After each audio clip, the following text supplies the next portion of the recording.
sale bâtard. Non, il nous blague. On rigole, il nous blague à Thomas. Wesh, voilà. Voilà, c'est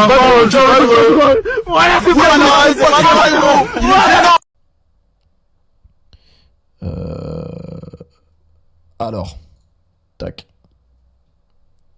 Les amis, on va avoir un trait des plus gros mensonges du gros Oussama. Et je me suis dit, c'est intéressant. Le gros Oussama, il va nous régaler, je le sens. Et je me suis dit, c'est intéressant de savoir qui est autour de moi et qui a payé son billet, tu vois. Et je me tourne comme ça, je dis à un mec, alors, vous faites quoi dans la vie? Et le mec, il me dit, je suis boulanger. Il fait, ouais, j'ai 6000 boulangeries ou 8000 boulangeries en Asie. C'est quoi cette histoire? C'est qui ce mec? En fait, c'est un mec, je sais pas d'où il sort, et il raconte que des anecdotes ou il raconte des dingueries, mais vraiment, c'est trop gros, quoi. Les dingueries sont plus grosses que lui. Alors, quand tu vois déjà l'angle de la caméra, tu te dis comment c'est possible. Il commence à me raconter, il me dit, voilà, j'ai toujours été passionné par le pain. À 16 ans, il se met à travailler. Passionné et comme par il le est pain, patron et qu'il avait un bon environnement familial et tout, il a fait en autodidacte des formations de chimiste, il a travaillé avec son père, il a fait une machine à pain qui a cartonné, il a ouvert des boulangeries, Sous machine à pain. explosé. Tu me dirais jamais à personne qui veut devenir multimillionnaire ou milliardaire, ouvre une boulangerie, frère. Ouais. Et pourtant, vaut mieux être le meilleur à la boulangerie qu'un mec moyen à faire des smart comptes. Et pourtant,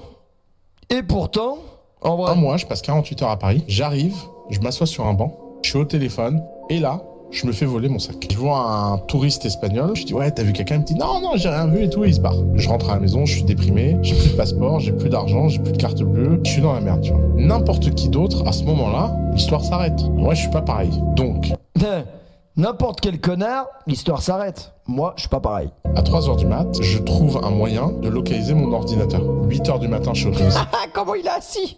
Oh, c'est le génie dans Aladdin. Regarde, je débarque et je dis au flic, voilà, l'ordinateur est ping, allez, 2 voitures, on y va, on récupère mes affaires.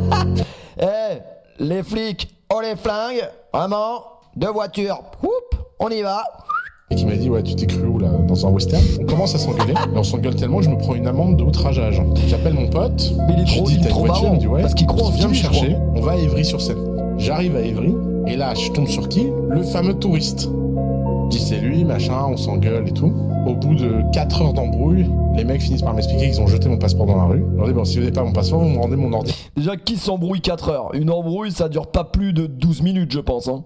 Une embrouille de 4 heures. Mon argent. Ils me rendent mon ordi, mon argent et tout. Je récupère mes affaires, je rentre à Paris. 12 jours après, quelqu'un qui a trouvé mon passeport dans la rue m'envoie un message sur... Un mois, je passe 40... À faire semblant que la plupart des bons élèves sont quand même des gens assez soumis, quoi. C'est-à-dire soumis. Bah, ils sont soumis à l'autorité, ils respectent les règles, quoi. Ils sont là dans la classe, en silence, à regarder devant le prof qui donne le savoir et tout. C'est la mort, tu vois. D'ailleurs, Bah alors les mecs, vous apprenez vos poésies? Vous apprenez vos poésies les mecs? tous les... moi je le dis, hein, les instituteurs et les profs du système français sont tous des collabos. À faire semblant que la plupart des bons élèves sont quand même des gens... Faire très attention quand on est mon ennemi, parce que j'ai toujours beaucoup moins à perdre que tous les gens autour de la table. Et les gens se rendent pas compte d'où je viens. Les gens se rendent pas compte. Mais vous pensez, il croit vraiment ce qu'il dit ou c'est un personnage? En vrai, je pense que c'est un personnage. Je pense que c'est un personnage. Merci Naki pour le resub, merci Sam pour le resub. Ils imaginent des choses sur moi, des trucs qui se font des fantasmes, mais en fait, mon bonheur à moi, si demain... Après, il y a des mecs qui mentent maladivement et qui croient en leurs mensonges, donc peut-être c'est le cas. Je vivais sur le canapé d'un ami, que j'avais plus un rond, que j'étais un loser, que personne n'aime, je pense que j'aurais le même niveau de bonheur. Faire très attention quand on est mon ennemi. L'argent, c'est une dopamine qui n'est pas ouverte à tout le monde. Par exemple, l'un des grands... Il mytho pas, il a mis une photo avec une meuf de fou. Après frérot, tu sais, voilà, si je veux, je sors dans la rue, je donne 200 € à une meuf pour prendre une photo avec elle, elle fait la photo. Ça veut rien dire ce que tu dis. Enfin, ça va, t'es pas trop dur à convaincre comme mec. Putain, j'ai vu une photo, il était avec une meuf bonne. Le drame de ma vie, c'est que j'ai jamais réussi à être fondamentalement excité par l'argent. Moi, j'aime l'argent pour de mauvaises raisons. J'aime l'argent non pas pour ce que l'argent Pas que la apporte, photo, vraiment. mais pour ce que l'argent permet de faire. Il y a une grande différence entre vouloir dépenser de l'argent pour faire plus et vouloir de l'argent pour avoir de l'argent. Moi, à titre perso... Dites-vous que ce mec-là, par contre, vend des formations qui coûtent sûrement des milliers d'euros. Ça, c'est inquiétant. Merci Nova Geeker pour le sub, bienvenue. Bienvenue, mon petit indien. J'ai toujours dépensé plus d'argent que j'en ai jamais gagné. L'argent, Ça, c'est ça- une dopamine. Ça se voit, ça. Ça se voit. C'est que vous regardez les temples grecs, ils sont tous écroulés. Si vous allez à Rome et que vous regardez le Colisée, c'est quasi intact. Et en fait, c'est dû à une différence d'éducation. Les Grecs, pour devenir architectes, passaient 15 ans d'études en maths. Puis on leur faisait construire des trucs, et donc ils les construisaient dans les règles mathématiques. Les Romains apprenaient l'architecture par l'artisanat. On devenait architecte en construisant des choses. Donc on construisait des petites choses, et puis quand on était bon, on construisait des choses un peu plus grandes.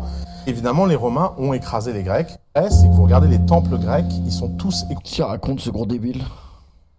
Que je suis gros, les gens pensent que c'est parce que je fais pas attention à ma santé. Ça fait très longtemps que je suis conscient du problème. Il s'avère que c'est pas un problème d'alimentation. Je mange pas beaucoup. C'est vrai qu'il est gros. C'est pas un problème de lifestyle. Le lifestyle que j'ai, les gens imaginent c'est que je suis triple un menton. gargant, tu vois, dans l'excès. Ah, Ça me fait toujours rire. le changement de caméra, il est exceptionnel. Gargantua dans l'excès.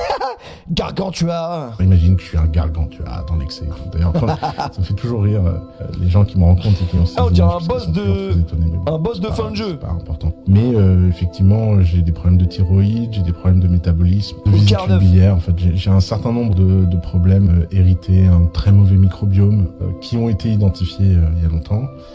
Que je suis gros. J'ai rencontré une femme qui était extraordinaire. Elle était belle, elle était extrêmement intelligente, à un point Inimaginable. qui, moi l'intelligence chez les femmes, c'est un truc qui me fascine.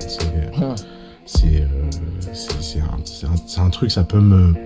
C'est le truc qui m'excite le plus au monde. Genre, quand je tombe sur une femme intelligente, je peux être complètement transporté. Elle était médecin, ma mère l'adorait, ma famille l'adorait, elle était super bien intégrée, etc. Et bah donc, je me suis fiancé avec elle. Tu vois. Et puis, j'ai été très heureux avec elle, mais très malheureux au fond de moi. Parce que, pas d'aventure, j'ai rencontré une femme qui était... Prof à Sciences Po il y a 10 ans. Une fois, j'ai fait un exercice avec mes élèves. J'ai acheté des... j'avais vu ça dans un article du New York Times ou je sais pas quoi. J'avais copié là le truc. J'avais acheté sur eBay des... Pas sur eBay, tu sais, des boutiques à 1 euro. J'avais acheté une vingtaine d'objets. Okay. J'avais donné un au hasard à chaque élève. Je lui ai dit, tu vas sur eBay et celui qui vend l'objet le plus cher, il a gagné. C'est intéressant. Et l'écart type, c'était 1 à 800 euros. Pourquoi? Parce que la différence entre celui qui vendait 800 euros et celui qui vendait 1 euro, c'était pas la qualité du produit. C'était que des trucs achetés à 1 euro, machin. C'était sa capacité à raconter une histoire. J'étais prof à Sciences Po. Oui, il commence à me faire chier, Gargantua. Là. Petit dernier. Plus grosse lacune à l'international, bah, ça commence par ce truc complètement con de croire qu'il faut bien parler une langue pour la parler. Par exemple, moi je fais plein de vidéos en anglais sur YouTube. Les seuls gens que ça fait rire, c'est les Français. La seule nationalité qui met sur YouTube un commentaire sur mon accent en anglais, c'est les Français. J'ai fait des discours à United Nations, à l'Assemblée Générale, en mode diplomatique pour représenter la délégation française. Dans la délégation française, les mecs étaient stressés de leur accent. Juste après que la délégation indienne passe sur scène et disent...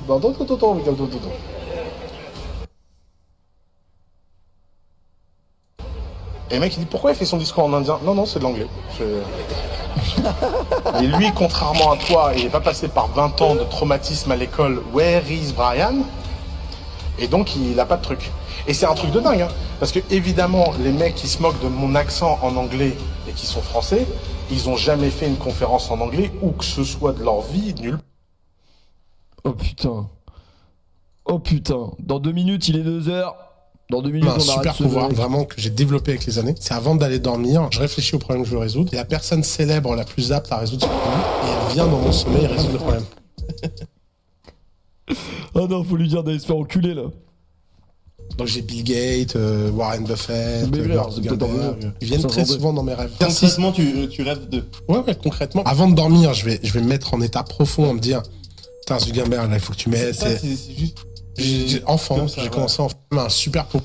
Ah ouais, là, il se fout un peu de notre gueule. Hein. Il se fout un peu de notre gueule. Hein. CIA a arrêté un enfant de 14 ans qui fabriquait une centrale nucléaire dans son garage et qui a pas compris pourquoi il se faisait arrêter. Je sais pas si vous imaginez, il y a quand même un enfant qui a réussi a constitué une centrale nucléaire à fission dans son garage, et c'est en essayant de s'approvisionner en uranium qu'il a été arrêté. Et vous imaginez, quand on raconte l'histoire, on se dit mais c'est pas possible.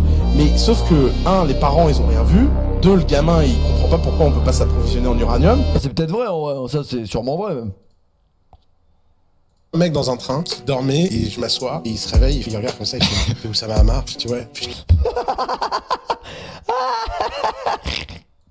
Il se réveille, il regarde comme ça, il fait où ça va Amar? Je dis ouais, je te déteste. Je dis ah bon, mais pourquoi dans une vidéo t'as dit que. Alors je me souviens, ah bon, j'ai dit ça moi. Ah pardon. Elle me dit tu t'en souviens pas? Tu sais, moi des vidéos j'en fais beaucoup quand même, donc je me souviens pas. Ah ouais, non mais franchement là c'était très grave de dire ça. Il me parle et tout. Au bout de 5 minutes, je fais ouais, en fait non, t'as raison, c'est vrai, je suis tort. Ouais, parce que j'adore toutes tes autres vidéos. Et c'est devenu un pote. Un mec dans un train. Effrayant, vraiment. Qui s'appelle le Georges à Paris. Oh, c'est bon, on l'a déjà vu. Bon, c'est bon, il est grand temps de... Il est grand temps d'aller voir la famille du bon du petit Armand. Armand.